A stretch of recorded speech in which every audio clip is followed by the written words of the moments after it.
அஸ்ஸலாமு அலைக்கும் வரஹ்மத்துல்லாஹி வபரகாத்துஹு. பிஸ்மில்லாஹிர் ரஹ்மானிர் ரஹீம். 40 ஹதீஸ்களை மனனம் செய்து இன்ஷா அல்லாஹ் இம்மையிலும் மறுமையிலும் வெற்றி பெறுவோமாக. ஆமீன் ஆமீன் யா ரப்பில் ஆலமீன். பிஸ்மில்லாஹிர் ரஹ்மானிர் ரஹீம். இன்று நாம் காண இருக்கும் 9வது ஹதீஸ் என்னவென்றால், இஸ்லாத்தின் கட்டிடத்தை இடிப்பவர் யார்? நபிகள் நாயகம் ஸல்லல்லாஹு அலைஹி வஸல்லம் அவர்கள் நவின்றுள்ளார்கள். தொழுகையாகிறது தீனுடைய இஸ்லாத்தின் தூண்களாகும். எனவே அதை யார் நிலைநிறுத்தினாரோ அவர் தீனை நிலைநிறுத்தி விட்டார். மேலும் யார் தொழுகையை விட்டு விட்டாரோ அவர் தீனையே இடித்து விட்டார். விளக்கம்: தொழுகை இல்லாதவர் தீனுடைய தூண்களையே இடித்து விட்டார் என்ற சொல்லை கவனிக்கும் பொழுது தொழுகை எவ்வளவு பெரிய முக்கியமான அமல் என்பதை நாம் விளங்கிக் கொள்ள முடியும்.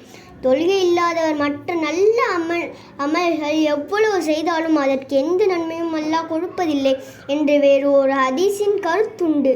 வேறு நாள் அமல் செய்யக்கூடியவர்களுக்கு நன்மை கிடைக்க வேண்டுமானால் தொழுகையை முறையோடு நிறைவேற்ற வேண்டும். மேலும் தொழுகை இல்லாதவர்களுக்கு இஸ்லாத்தில் எவ்வித பங்குமில்லை என்ற கருத்தையும் ஹதீஸில் காணலாம். இந்த கருத்தின்படி இஸ்லாத்திலேயே அவருக்கு பங்கில்லை என்று கூறும் பொழுது அவர் இஸ்லாத்தின் பெயரில் செய்யப்படும் நல்ல அமல்களுக்கு நன்மையை எவ்வாறு எதிர்பார்க்க முடியும்? மேலும் எக்காரணத்தை முன்னிட்டும் ஒரு தொழுகையை கூட பிற்படுத்தி ஷரீஅத்தில் இடமில்லை.